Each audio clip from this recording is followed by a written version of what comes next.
Вот особая группа казаков, оренбургских казаков, это нагайбаки. Ну, наименование происходит от крепости Нагайбатской, недалеко от Мензелинска расположена была эта крепость. А так, сама группа сейчас нагайбаков, она хорошо известна, потому что, будучи православными, крещенными татарами, эта группа казаков фактически в постсоветский период при помощи больших хождений по инстанциям себя записала как коренной малочисленный народ.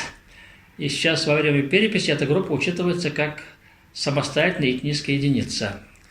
Но мы-то историки примерно представляем, как они сформировались. И я вот как этнолог думаю, что они ни в коем случае не являются народом, а являются частью крещенных татар. И даже был такой забавный случай, когда в постсоветский период уже мы собирали однажды крупный форум кряшен в театре Галяскара Камала. Я увидел группу нагайбаков. Они так давно у нас уже не появлялись, и все удивлялись громко. Оказывается, здесь татары говорят на таком же языке, что и наш язык. Вот это для них была полная неожиданность, потому что общения не было. Вот нагайбаками долгое время занимался Рустам Эфенди. Вот он нам немножко расскажет, как эта группа формировалась, и сейчас в каком состоянии. Он покажет там некоторые книги. Вот эту книгу я сам покажу, потому что это редактором был я этой книги. Она давно вышла, очень хороший сборник, потому что мы нагайбак изучали. Отдельный этнографический сборник. Но есть и другие работы. Пожалуйста, Руслан. Спасибо. Да, действительно, вот этот исследование нагайбаков заложили основы Дамир-абы вы. В 1995 году издал вот этот сборник материалов, статей, так скажем, да. А затем уже в наше время, буквально недавно сравнительно, в 2016 году на основании материалов конференции, прошедшей в Челябинской области, в Челябинске, да, мы издали вот такой спецвыпуск в журнале «Кряшинское историческое обозрение». Да. Здесь сборник, посвященный нагайбакам, истории нагайбаков, различные статьи различного рода. И вот буквально в следующем году, в 2017 году, я вот выпустил такую вот монографию на основании своей кандидатской диссертации. В том числе здесь есть и информация довольно-таки обширная по нагайбакам. Вообще формирование нагайбаков, оно очень интересное, очень много про это писалось, но в то же время нет какой-то определенной точки зрения на этот счет. В первую очередь, конечно же, следует сказать о версиях происхождения нагайбаков. Это в последнее время очень много добавляется различных версий к теориям уже происхождения, какие-то факты выявляются новые. Для людей это очень интересно, для самих нагайбаков тоже в том числе. К примеру, вот бытует версия происхождения нагайбаков от нагайцев, известная версия. Ее еще в 1905 году о ней писала сама коренная нагайбачка из рода Мурс-Бектеевых, которая в журнале «Живая сторона» издала довольно-таки неплохую статью для того времени, учитывая... Она была образована, еще 2 года девица окончила, да. Это очень такое в то время, так скажем, уже выше некуда по статусу учебному, так скажем. И действительно, вот этот документ, она его не упоминает, вернее, она его не приводит, то есть копию какого-то этого документа, где он лежал, этот документ, но в то же время вот она утверждает, что сами нагайбаки, они происходят от нагайских мурс, то есть после взятия Казани в 1552 году Иваном Грозным, вот эти нагайские мурзы в том числе, и просто нагайцы обычные рядовые, да, они переселились на территорию Уфимской провинции будущей, да, и обосновались там, на этих землях. И дальнейший их путь следует таким образом, что в 1736 году за неучастие на стороне в башкирском восстании, которое началось в 1735 году, их освободили от ясака, и они именовались до этого времени, судя по указу от 11 февраля 1736 года, уфимскими новокрещенными. В то же время в документах того времени они фиксировались и как старокрещенные, то есть группа тут имеется в виду, и, скорее всего, мы предполагаем, что ряд частично они крестились, то есть уже и после взятия Ивана Грозного, какая-то часть уже непосредственно к концу 17 века, начало 18 века приняла святое крещение, так называемое. Ты же нашел интересный документ, да. который проливает свет немножко на происхождение. Так вот, по поводу документа, вот хотелось бы тоже остановиться отдельно на этот счет. Дело в том, что казанский ученый Максим Глухов в свое время в своей книжке «Гвардейцы Сюмбике» он тоже как бы упоминал этот документ вскользь, ссылаясь на атамана Никитина, который якобы тоже держал копию этого документа, но до сих пор, к сожалению, учеными не было обнаружен данный документ, и мы как бы могли только говорить о нем, как сказать, в таком пространном виде, и поэтому вот при работе в Оренбургском государственном архиве ГАУ, я вот обнаружил такой интересный документ, это фонд 173 Оренбургская духовная консистория, опись 4 9619, вот его обложка, фотокопия, так скажем, да, и вот этот интересный момент, на листе 150, хотелось бы зачитать его, тут небольшой отрывок. Вот казаки Оренбургского войска, бывших станиц Нагайбатской и Бакалинской, так вот здесь, как бы здесь исправлено, происходит, написано, от ясашных казанских татар, запятая, черемис и других инородцев, обращены в казаки в 1748 году. Здесь стоит отметить, что 1948 год – это основание Оренбургского войска официально, 24 мая указ вышел, определены они в казацкую службу в 1936 году, на основании указа 11 февраля 1936 года. Когда именно они приняли христианство положительно, неизвестно, но из дел войскового архива видно, что еще до 1735 года они исповедовали христианскую веру и именовались новокрещенными. А в 1751 году при наделении этих селений землей назначена таковая две церкви у них было в этом времени. Сами нагайбаки, вот самый важный момент, и бакалинцы полагают, что предки их окрещены во время взятия Казани Иоанном Васильевичем Грозным, то есть более 300 лет назад. То есть, видим, вот этот момент, он как бы подтверждает версию Елены Бектеевой и Максима Глухова, который ссылается на этот документ, который не могли обнаружить практически 200 лет ученые, и не было, так скажем, на руках этого документа, оригинала, вот он как бы. Очень интересный документ. Я просто хочу добавить, вот я тоже решал смотреть документы, здесь появляется вопрос о финно-угорском компоненте в составе Нагайбака. Объясняется очень просто. Вот я читал в документах, что время от времени крестили тептерей, в том числе из финно-угорских народов. Тех, кого окрещивали, перемещали к Нагайбакской крепости. И они, видимо, вливались в состав этих крещенных групп, переходили в определенное состояние новое, и тем самым как бы немножко разнообразили этнический состав Нагайбаков. Но я думаю, что, судя по языку и по культуре, основную массу составляли татары, которые, вот, судя по всему, из-за Казани вышли в свое время. Тут были христианизированы еще до переселения. Потом, оказавшись вот в районе Мензелинска, они охраняли вот пограничную зону фактически попозже. А вот в итоге переселения границ Оренбургского казачьего войска, когда далеко на восток ушла граница, в 1843 году их оттуда выселили и переселили на новые границы Оренбургского казачьего войска уже направление Челябинска, там они оказались. Но вот мы знаем, что ушли не все, потому что до сих пор существует группа бакалинских кряшен в Башкортостане. Видимо, вот часть этой группы осталась здесь, и они позже просто стали стандартными местными кряшенами, которых у нас есть и в других районах имеются. Но так как вот эта группа была служилой, казачьей, они после переселения тоже фактически оказались в составе казаков, продолжали быть. И в таком качестве они оказались в наполеонских войнах тоже, кстати. И вот я до сих пор помню, во время экспедиции нам было очень забавно смотреть названия их деревень. Париж, Кассель, Требия. Но, правда, есть... Шампинуаз. Да, Шампинуаз, да. Это они в качестве названий своих селений дали те ключевые позиции, которые они проходили, когда Наполеона гнали, короче говоря. И вот, но правда остались и некоторые старые названия. Вот я читал там по-русски написано Лягушкино. Это же Бакалы, на самом деле. Это вот повтор названия селения, которое в Башкортостане. Ну, они, конечно, имели свои культурно-бытовые особенности. Вот вы могли бы немножко рассказать, как они жили, как казаки?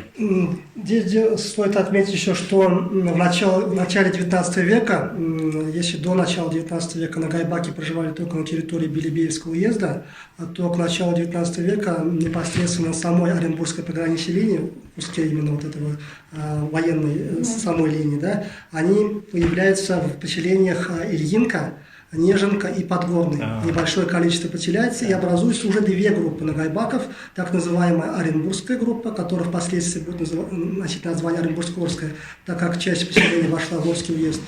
И в 1942 году, действительно, в 1935 году оренбургские власти приступили к строительству новой пограничной линии, чтобы Оренбургская пограничная линия приняла очертания сплошной линии, так как до этого не было удобства для тех же нагайбаков, тех же кантонов, внутренних кантонов, так называемый 5-й кантон Мочинской станицы, да, были татары-казаки, которые также переселились на новую линию, основали огромнейший населенный пункт Варна с 3 мечетями к концу 19 века.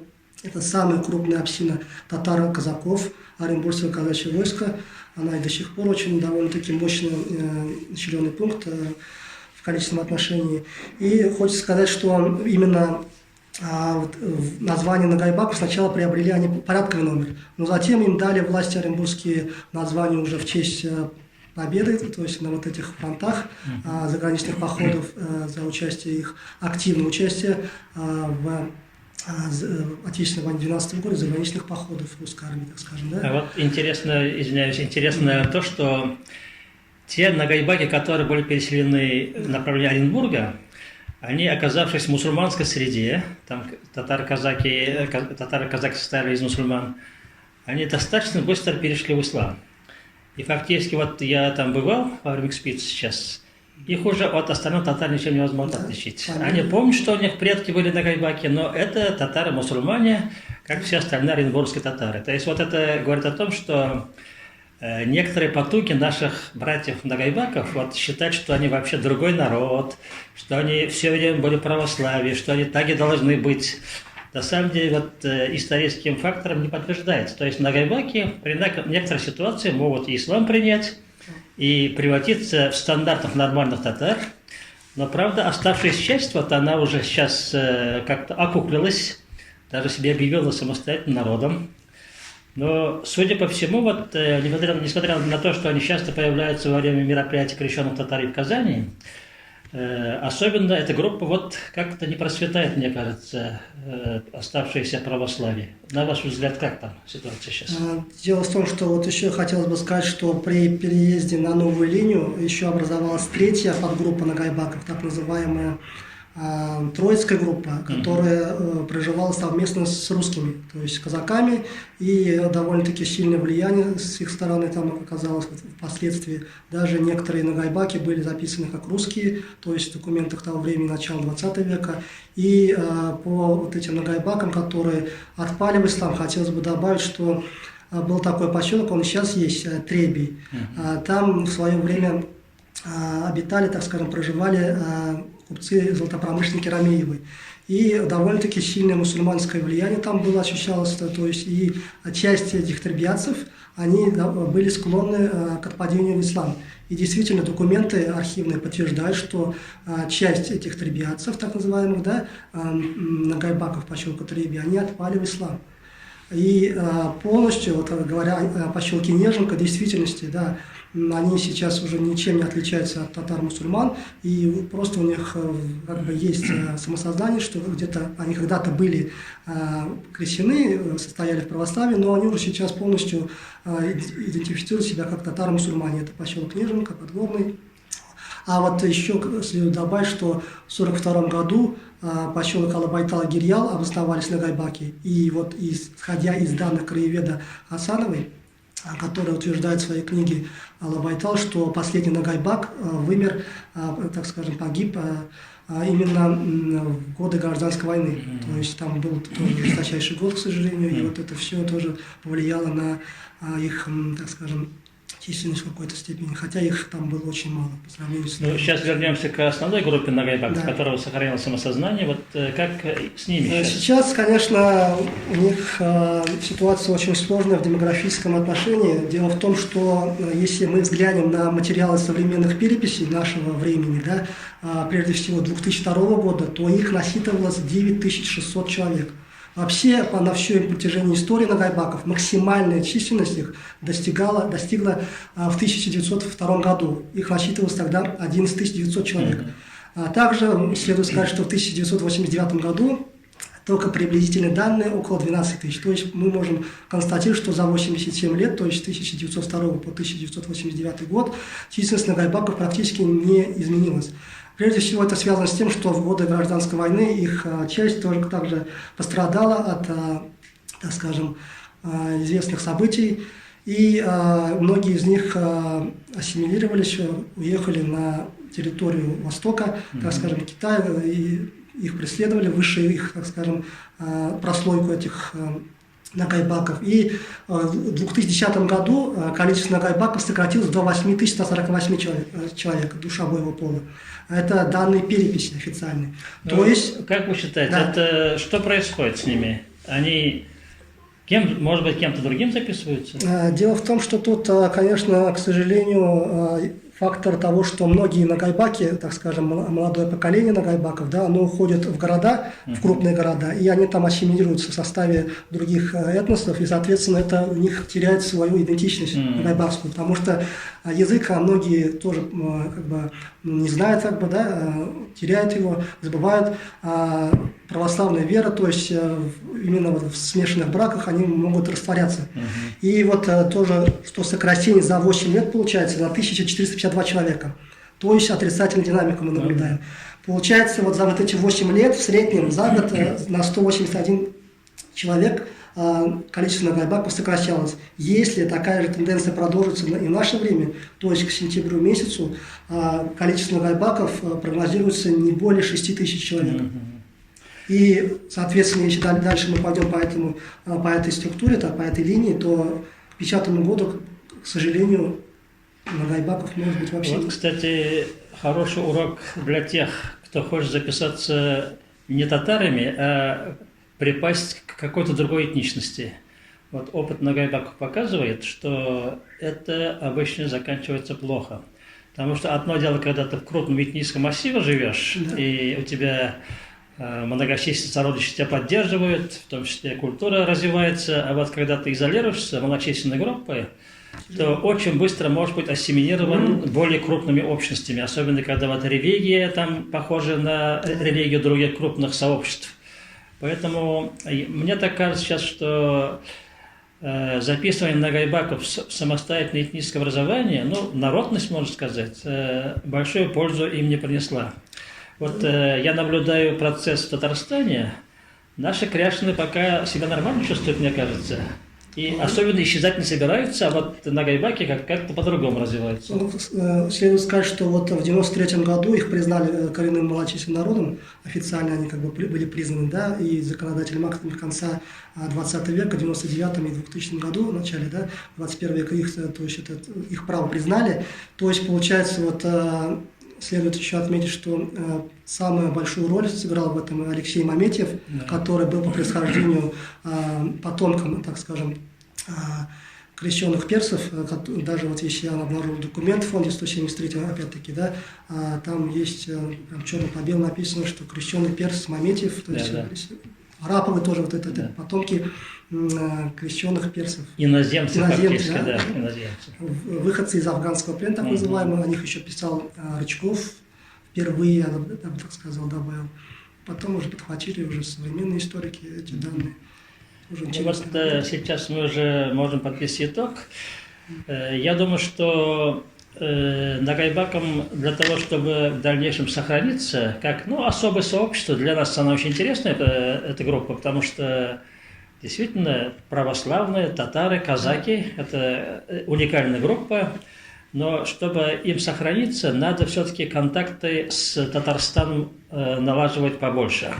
Они должны с нашими татарстанскими кряжными больше общаться, смотреть на их опыт выживания, в том числе культурного развития. А так, если они будут пытаться только за счет внутренних ресурсов развиваться, они долго продержаться не смогут, потому что образование там фактически уже на русском языке, религия общая, и поэтому здесь процесс сохранения самоидентичности очень сложен. Вот я как раз призываю многоебаков как-то больше повернуться в сторону Татарстана и здешних групп. Чтобы сохраниться, да, чтобы действительно как группа, как общность, чтобы Да. они были, существовали в дальнейшем.